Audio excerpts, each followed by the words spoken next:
même après des résultats exceptionnels au dernier trimestre ici, je pense toujours que Lotus Bakery est extrêmement sous-évalué. Attention, quand je dis je pense, n'oubliez pas qu'on a analysé cette compagnie aux alentours ici des 5250 euros, si je ne me trompe pas, Lotus Bakery. Donc, c'est-à-dire que par rapport au prix actuel, si on avait fermé les yeux, juste acheté sans réfléchir, on aurait fait un plus 49%. Et la question que je me pose toujours, c'est est-ce que vous aurez été à l'aise d'acheter cette compagnie à peu près à 5250 euros? Ce n'est pas le prix qui est important, c'est la valeur. Le 5250 euros, ici, si on avait fait un split ici, disons ici un 100 pour 1, ça serait à peu près à 52 euros, d'accord? Donc, il ne faut pas regarder ça du point de vue du point de vue prix, c'est du point de vue valeur. 5250 euros, donc je pense qu'on était plutôt à ce niveau-là. Je pense que c'est une vidéo qui date à peu près de 2022. À 40 fois les bénéfices. Aujourd'hui, la même entreprise, c'est pas que les multiples de valorisation ont diminué, ils ont plutôt augmenté. Donc, la croissance de ce business-ci, c'est unique. Enfin, quand je dis le prix de l'action, la croissance du prix de l'action ici, c'est uniquement c'est en grande partie dû à la croissance du multiple. Avant, on avait du 41 fois les bénéfices. Aujourd'hui, on se retrouve à peu près à 50 fois les bénéfices. Donc, 25% en supplément. Or, déjà à 40 fois les bénéfices, c'est trop élevé. Et d'aucuns me posent souvent la question de savoir, mais voilà, mais là, tu disais que c'était surévalué, pourtant aujourd'hui c'est 5850 euros, machin. Réfléchissez en termes de rendement. Je vais vous dire une chose. En termes de rendement. Admettez que vous allez quelque part aujourd'hui. On vous dit, OK, investis dans tel business et je te donne à peu près un rendement de. Même pas, je te promets. Tu me donnes 5250 euros. Je te promets un rendement ici, après, disons, un an de 3,23% sur ton 5250 euros. Et vous sortez, même pas 5 minutes après, quelqu'un d'autre vous dit business équivalent, d'accord? Moralité équivalente, pour dire les choses simples. Et voilà, qualité équivalente, on va le dire comme ça. Quelqu'un vous dit, je vous propose pour 5250 euros un rendement de 8,5%. Ou même de 10%. Quand tu pèses le pour et le contre, il y a de grandes chances que tu acceptes du 8%. N'est-ce pas? C'est ce qu'on vous demande de faire quand vous investissez en bourse. On ne vous force pas à acheter une entité. Ce n'est pas parce elle était surévaluée avant qu'elle est devenue moins sous-évaluée aujourd'hui. Non, elle est toujours aussi surévaluée que la dernière fois. OK? Donc, elle n'est pas intéressante du tout au prix actuel. C'est une excellente entreprise, alors ne vous trompez pas. Lotus Bakery, c'est une excellente entreprise. OK? Mais en tant qu'investissement, je dormirais mal la nuit avec un investissement, avec une entreprise pareille en portefeuille. Elle peut même aller à 20 000 euros. Ça ne me dérange pas du tout. C'est ce qu'il faut apprendre à faire aujourd'hui. OK? Lâchez prise. Ne poursuivez pas les opportunités d'investissement. Attendez-les sur place. Aujourd'hui, pour cette compagnie, si on vient vous la présenter, disons, à 5 183 euros, pourquoi pas? Et que encore, je pense que par rapport à la dernière fois, c'était juste un prix correct, si je ne me trompe pas. Mais comme d'habitude, j'ai toujours tendance à donner mon prix d'acquisition à moi, enfin ce que je ne fais plus en date d'aujourd'hui. Donc les gens ont tendance ici à ne pas faire la différence entre les deux. Moi, quand je veux acheter une entreprise, je demande un prix. Et si l'entreprise ne me présente pas ce prix-là en date d'aujourd'hui, je passe ma route. Même si l'entité double une semaine plus tard, c'est sûr que j'aurai des regrets. Mais est-ce que j'aurais été à l'aise de posséder cette compagnie-là à ce prix? J'ai déjà fait ici à peu près une vidéo. Regardez ma première vidéo sur Ferrari. Regardez les vidéos suivantes. J'exprime mes regrets que, oh merde, j'avais un bon prix.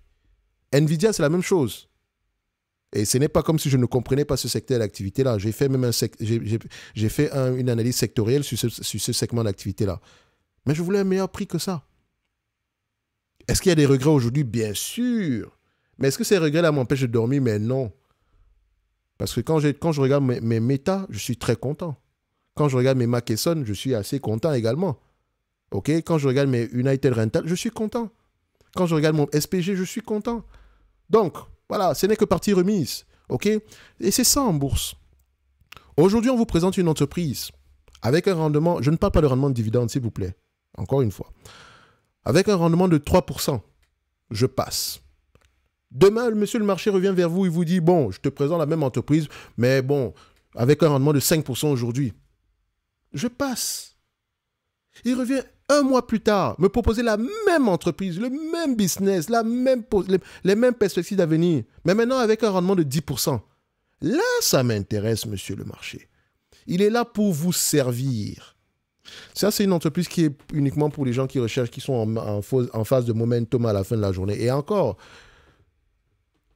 il faut faire attention. Aujourd'hui, c'est à 5 850 €. Je n'ai même pas besoin de 50 fois les bénéfices pour vraiment justifier ce prix-là. Il faut absolument qu'on ait une croissance exceptionnelle sur les années à venir. On va regarder une chose. Je ne paye pas plus de 25 fois les bénéfices pour cette compagnie.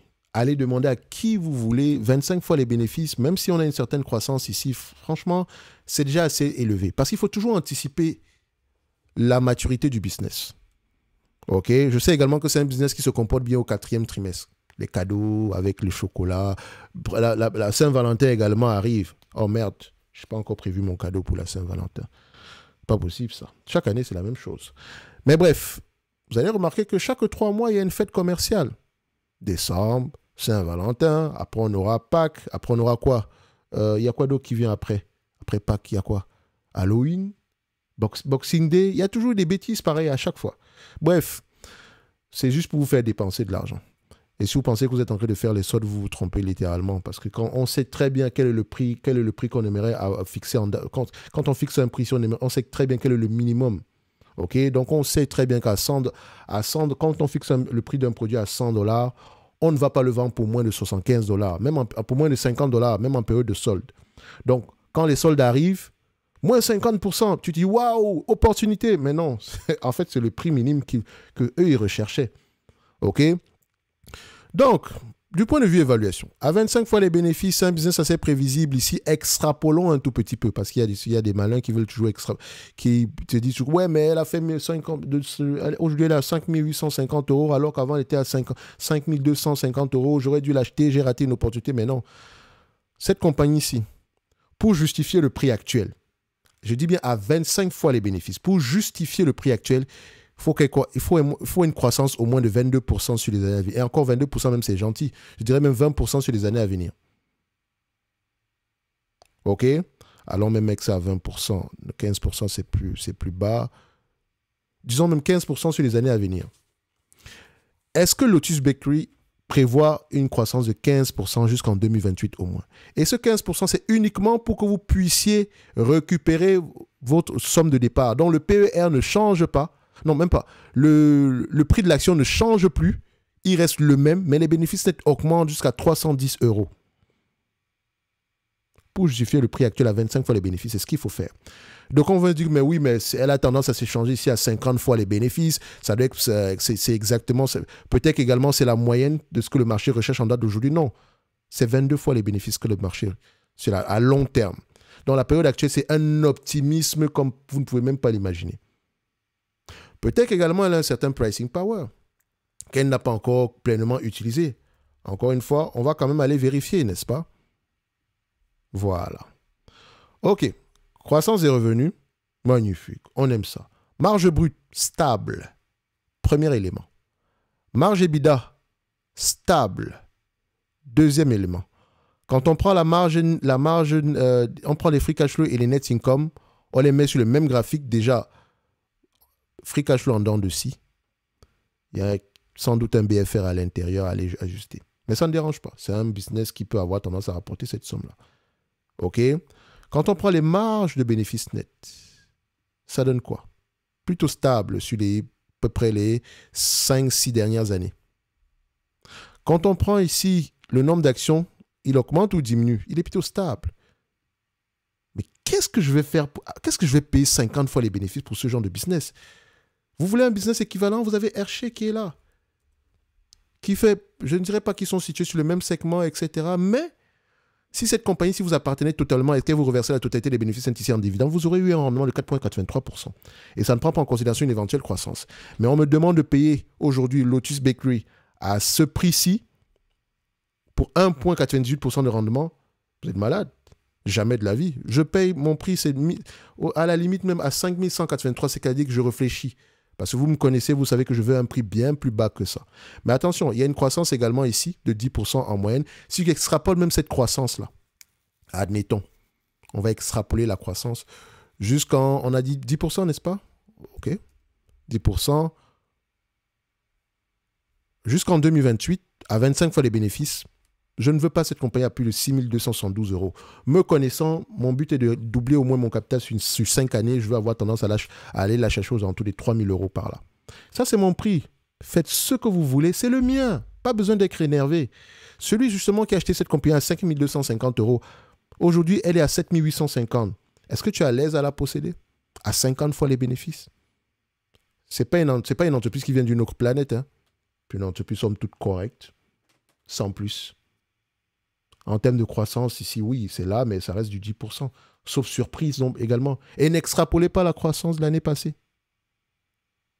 Pour dire qu'on aura du 20% sur les années à venir. Et même à 20%, on a vérifié ici que ça ne marche pas.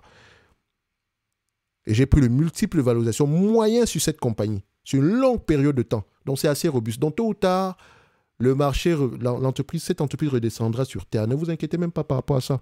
Je n'aime pas parler de certitude, mais ça va arriver. Maintenant, si vous voulez courir après une croissance future du prix de l'action, allez-y, c'est à vous de voir, c'est votre choix. Ce n'est que mon avis et non un conseil d'investissement, je me réserve toujours le droit de me tromper. En lien dans la description de la vidéo, vous avez la top newsletter ainsi que les notes d'analyse gratos. N'oubliez jamais, pensez toujours en termes de rendement. OK?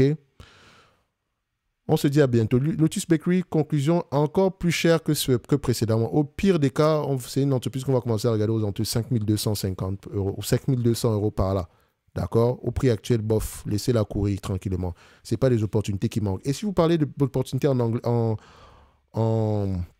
Belgique, le spin-off de Solvay est très intéressant à aller regarder.